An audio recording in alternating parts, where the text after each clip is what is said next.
আসসালামু আলাইকুম। স্বাগতম আপনাদের সবাইকে নেট অ্যাক্সিস একাডেমিতে। আজকে আমরা VLSM নিয়ে আলোচনা করব, অর্থাৎ ভেরিয়েবল লেন্থ সাবনেট মাস্ক। তো এটা আমরা এক্সাম্পলের মাধ্যমেই এটা শেখার ট্রাই করব। প্রথমে আমরা এক্সাম্পল দেখি, যেখানে আমার ডিপার্টমেন্ট হচ্ছে 4টি: management department, IT department and finance and accounting department. যেখানে আমার ম্যানেজমেন্ট ডিপার্টমেন্টের প্রয়োজন আইপি 110, অর্থাৎ 110টি আইপি ম্যানেজমেন্ট আইপি কে প্রোভাইড করতে হবে, এবং হচ্ছে আইটি ডিপার্টমেন্টের প্রয়োজন হচ্ছে 10টি আইপি, এবং ফাইন্যান্সের 20টি, অ্যাকাউন্টিং এর 54টি আইপি লাগবে তাদের। এখন আমি আইএসপি থেকে আমাকে একটা নেটওয়ার্ক দিয়েছে। আমরা পূর্বের ভিডিওতে আমরা দেখেছি কিভাবে সাবনেটিং করতে হয়। তো প্রতিটি ডিপার্টমেন্টে কেন সাবনেটিং করতে হয়, প্রাইভেসি ইস্যু নিয়ে আমরা আলোচনা করেছি। যারা দেখেন নাই, পূর্বের ভিডিওটি দেখে আসতে পারেন। আই বাটনে ক্লিক করলে এখানে আপনি দেখতে পাবেন, অথবা ডেসক্রিপশনে আমি লিংক দিয়ে দিয়েছি। এখন হচ্ছে এই যে একটি নেটওয়ার্কে 4 ভাগ করব, সেই ক্ষেত্রে আমরা যদি নর্মাল যে সাবনেটিং আমরা যে গত ভিডিওতে শিখেছি সেভাবে করতে চাই, আইএসপি যদি এরকম একটা আমাকে নেটওয়ার্ক দিয়ে দেয়, সেক্ষেত্রে আমরা এরকম করে আমরা পাচ্ছি 4টা সাব ডিপার্টমেন্ট ভাগ করলাম, আমরা এই আইপি গুলো পাচ্ছি, রাইট? রেঞ্জ এটা পাচ্ছি, আমরা গত ভিডিওতে এটা দেখেছি। তো আমি যদি দেখি রেঞ্জ গুলো কি কি, 0 থেকে 63, রাইট? প্রতিটি ডিপার্টমেন্টের ব্লক সাইজ কত? 64 করে। এবং 64 করে যদি ব্লক হয়, আপনার ম্যানেজমেন্ট ডিপার্টমেন্টের প্রয়োজন 110। এটা কি সম্ভব 64 রেঞ্জের ভিতরে 110টা আইপি দেওয়া? পসিবল না। তার মানে আবার আরেকটা জিনিস খেয়াল করেন, প্রতিটি রেঞ্জে 64, মানে একটা নেটওয়ার্কে 64 আইপি থাকবে। যেখানে 10টা আইপি প্রয়োজন, সেখানে যদি আমি 64 বরাদ্দ করে দিয়ে দিই, আমার প্রয়োজন হচ্ছে 10টি, কিন্তু আমার নেটওয়ার্কে আমি বরাদ্দ করে দিয়েছি 64 আইপি। তো আমার বাকি যে 54, অর্থাৎ 10টি থেকে 10 বাদ দিলে 54টা আইপি লস হচ্ছে। এটা তো আমার খুবই হিউজ একটা লস, তাই না? ছোট যদি একটা স্মল বিজনেস হয় কারো, বা অফিস হয় ছোট, সেক্ষেত্রে এটা হিউজ লস। আইপি, আমাদের টার্গেট হচ্ছে আইপি নষ্ট করা যাবে না, আইপি লস যাতে না হয়, আমরা প্রত্যেকটা আইপি ইউজ করার জন্য ট্রাই করব। তো সেই জন্য আমাদের নতুন একটা মেথডে যেতে হবে। সেই মেথড সাবনেটিং করলে হবে না, আমাদেরকে যেতে হবে VLSM, অর্থাৎ ভেরিয়েবল লেন্থ সাবনেটিং মাস্ক। অর্থাৎ আমার যতগুলা লেন্থ, আমার যতটা আইপি প্রয়োজন, সে আইপির পার্সপেক্টিভে আমি সাবনেটিংটা করব।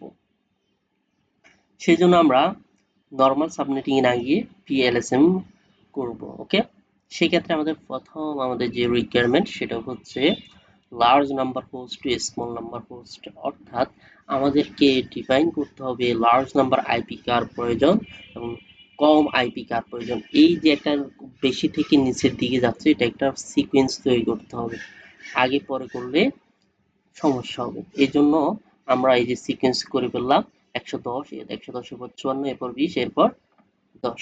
ওকে, এরপর হচ্ছে আমরা জানি সাবনেটিং যখন করেছি তখন হচ্ছে /25, 26 আমরা দিয়েছি। গত ভিডিওতে আমরা যারা দেখেছেন তারা জানেন। তো এখন এটা আমরা কিভাবে করব? আমাদের প্রয়োজন হচ্ছে প্রথমটাতে 110। মনে রাখতে হবে আমাদের যতটা আইপি প্রয়োজন ততটা, অথবা তার কাছাকাছি একটু বেশি, যেই রেঞ্জ পাওয়া যাবে সেটাকে আমরা চুজ করতে হবে। ওকে, কম হলে চুজ করা যাবে না। আমরা যদি /25 দিই, তাহলে আমরা কি হচ্ছে, /25 দিলে আমরা জানি 24 পর্যন্ত হচ্ছে ক্লাস সি এর জন্য fixed host speed 4th octet. সেখানে একটা নেটওয়ার্ক বিট চলে গিয়েছে, কত? একটা চলে গিয়েছে। আরো সহজ করে যদি বলি, অ্যাভেলেবল হোস্ট কত হবে? অ্যাভেলেবল হোস্ট হবে, আমরা গত ভিডিওতে দেখেছি, অ্যাভেলেবল হোস্ট হবে অর্থাৎ যতটা হোস্ট 0 বিট আছে, হোস্ট বিট আছে। এখন হোস্ট বিট কতটা? হোস্ট বিট হচ্ছে 32 - 25, অর্থাৎ 25টা হচ্ছে আমার নেটওয়ার্ক বিট, আমার টোটাল 32টা হচ্ছে একটা আইপি টোটাল বিট হচ্ছে 32। তো 32 - 25 দিলে কত হয়? 32 - 25 দিলে হয় 7। 7 দিলে আমাদের এখানে আইপি পাচ্ছি আমরা 128, অর্থাৎ 128টা আমি /25 দিলে আইপি আমরা অ্যাভেলেবেল পাচ্ছি। তার মানে আমার প্রয়োজন 110। সো আমরা নিকটবর্তী এই 7 নিয়ে 128টা আইপি পাচ্ছি। এখন যদি কেউ যদি বলে আমরা তো আইপি এখানে লস হচ্ছে, এখানে তো প্রায় 18টা আইপি লস হচ্ছে, আমরা আরো একটু কমাই দিতে পারি। আরো কমাই দিলে কি হবে? আরো কমালে হবে এখানে 2^6 হবে। 2^6 দিলে কি হবে? 64 হবে। 64 আর এখানে 110, 64 তাহলে তো আমরা 110 পাচ্ছি না। তাহলে এখানে 6 দেওয়া পসিবল না, হয় সমান নিতে হবে না একটু বেশি নিতে হবে, কম নেওয়া যাবে না। সো এখানে 128টা আমরা অ্যাভেলেবল পাচ্ছি। তাহলে রিমেন আইপি কতটি আছে? আমার টোটাল আইপি হচ্ছে 256টা, রাইট? 256। এখন আমার 128টা অলরেডি আমি নিয়ে নিয়েছি, রাইট? তাহলে আমার কত থাকে? আরো 128টা থাকে। রিমেন আমার অবশিষ্ট আইপি থাকে 128টি। ওকে, এখন হচ্ছে রেঞ্জ। এই রেঞ্জ কত থেকে কত হবে? আমরা জানি রেঞ্জ হবে 0 থেকে 127, যেহেতু 0 থেকে শুরু হচ্ছে। ওকে, 127। নেটওয়ার্ক অ্যাড্রেস কত হবে? নেটওয়ার্ক অ্যাড্রেস হবে প্রথমটা। ওকে, আমি যদি পুরোটা লিখি, প্রথম আইপিটা হবে কি? Network address. আর ব্রডকাস্ট অ্যাড্রেস হবে সর্বশেষ। সর্বশেষ কত? 127। তাহলে 127 হবে,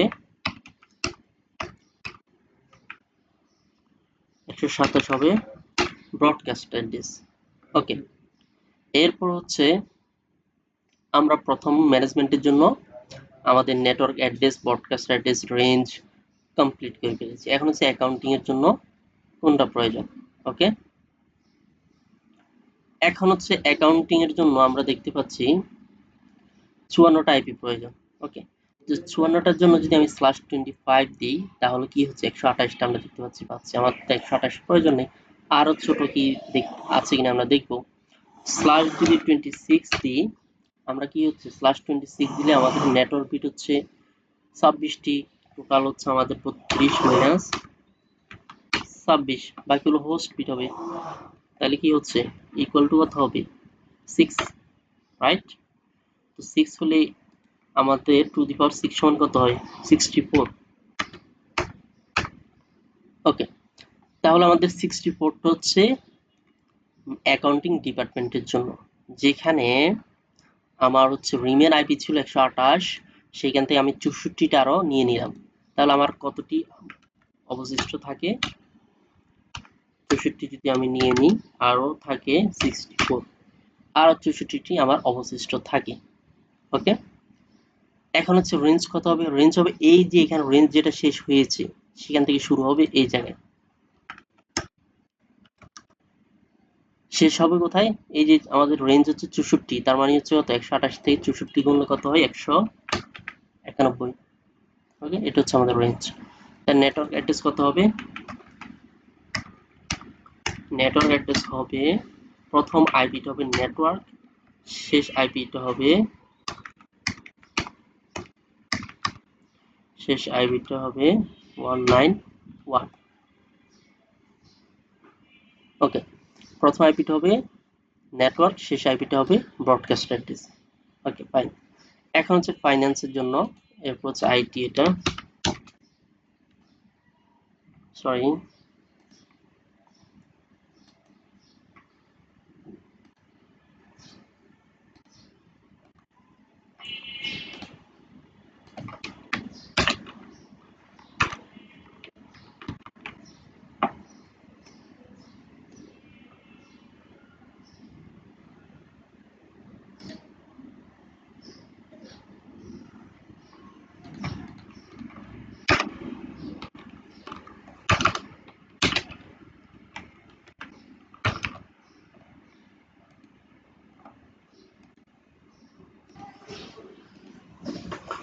এরপর হচ্ছে আমাদের এখানে অ্যাকাউন্টিং এর জন্য আমরা মোটামুটি একটা রেঞ্জ পেয়ে গিয়েছি 128 থেকে 191। ওকে, এরপর হচ্ছে আমাদের রিমেন আইপি আছে 64টি। রিমেন আইপি আছে 64টি। এখন আমরা এই 64টির মধ্যে আমাদেরকে ফাইন্যান্স এবং আইটি কে ভাগ করে দিতে হবে। ওকে, ফাইন্যান্সের যেহেতু 20টা প্রয়োজন, তো কাছাকাছি কত রেঞ্জ আছে আমরা জানি যে সাধারণত নর্মালি যে রেঞ্জগুলো হয়, স্ল্যাশগুলা নর্মালি চেঞ্জ হয়, সেটা হচ্ছে 16, 32, 64, 128, 256 এভাবে হয়, 4, 8 অর্থাৎ ডাবল হয়, 4, 8, 16, 32। তো সুতরাং আমরা 20-এর কাছাকাছি কোনটা আছে, 32, তাই না? 32-এর জন্য আমরা স্ল্যাশ 27 দিব, 27 দিলে আমাদের 32টি বিট আসবে। যেমন হচ্ছে 27 মিনস হচ্ছে 32 মাইনাস 27 ইজ ইকুয়াল টু 25। আমরা জানি টোটাল বিট হচ্ছে 32, যেখানে 27 নিয়ে নিয়েছে নেটওয়ার্ক বিট, আর অবশিষ্ট বিটগুলো হচ্ছে হোস্ট বিট। তার অ্যাভেলেবল হোস্ট হচ্ছে আমার এখানে 32। ওকে, তো রেঞ্জ কত হবে? রেঞ্জ হবে এখানে যেটা শেষ হয়েছে তারপর থেকে শেষ হচ্ছে কত, 100। আচ্ছা আমরা দেখি, এই যে এই যে 193 থেকে কত হবে, 223। ওকে, তার মানে এখানে হচ্ছে আমাদের 32টি আইপি অ্যাভেলেবেল আছে। ওকে, এই রেঞ্জের মধ্যে থাকবে। যেখানে রিমেন আর কতটি থাকবে, আমার রিমেন থাকবে আমার 64টি ছিল, সর্বশেষ 64টি আইপি ছিল রিমেন। এরপর 64 থেকে আমি 32টি নিয়ে নিয়েছি, তাহলে 32 যদি মাইনাস করে আর থাকে আমার কাছে 32টি আইপি।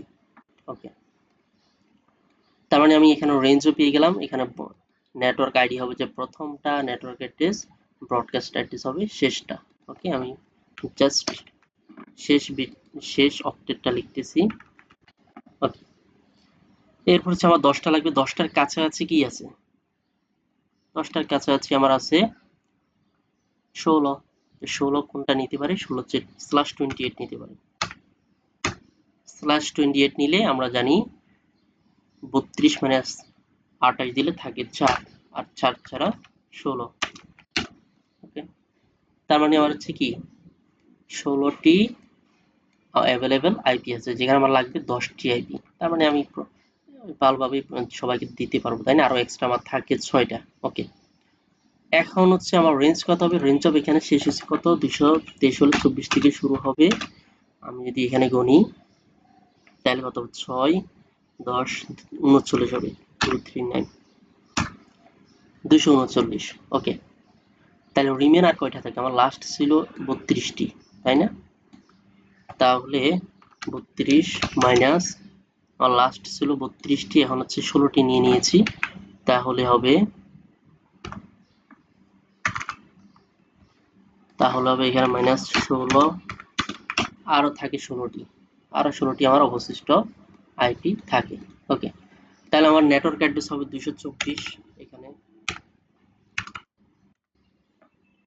সরি 224 এখানে হবে, দেন হচ্ছে 239 হবে ব্রডকাস্ট অ্যাড্রেস। ওকে, আইটি ডিপার্টমেন্টের জন্য। তার মানে আমি যদি এভাবে ভাগ করে দিই, ভাগ করে দেওয়ার পর আমার অবশিষ্ট 16টি আইপি থাকে প্রত্যেকটা ডিপার্টমেন্টে। আমি যদি ভাগ করে দিচ্ছি, আর যদি নর্মাল সাবনেটিং আমি করতাম তাহলে আমি তিনটাতে আমি ভাগ করে, যেহেতু 64 করে রেঞ্জ পেয়েছি আমি ব্লক সাইজ 64, তার মানে হচ্ছে তিনটা ডিপার্টমেন্টকে আমি দিতে পারতাম। আইপি গুলো অনেক লস হইতো, বাট একটা ডিপার্টমেন্টকে আমি দেওয়া পসিবল হতো না, এবং হচ্ছে যাই আইপি অবশিষ্ট থাকতো না। এই ক্ষেত্রে আমাদের আইপি লস, অনেক কোম্পানির অনেক লস হবে। এই জন্য আমরা বর্তমানে পিএলএসএম পদ্ধতি বা মেথডটাই বেশি প্রযোজ্য হয়, অর্থাৎ যেখানে যতটি আইপি প্রয়োজন সে অনুসারে আমরা ভাগ করে দিচ্ছি।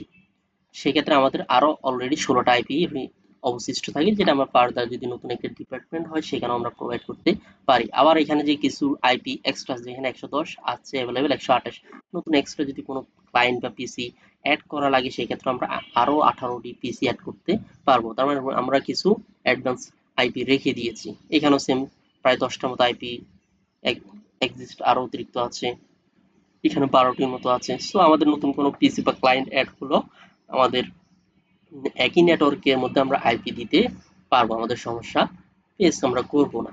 তো এইভাবে আমরা পিএলএসএম করতে পারি।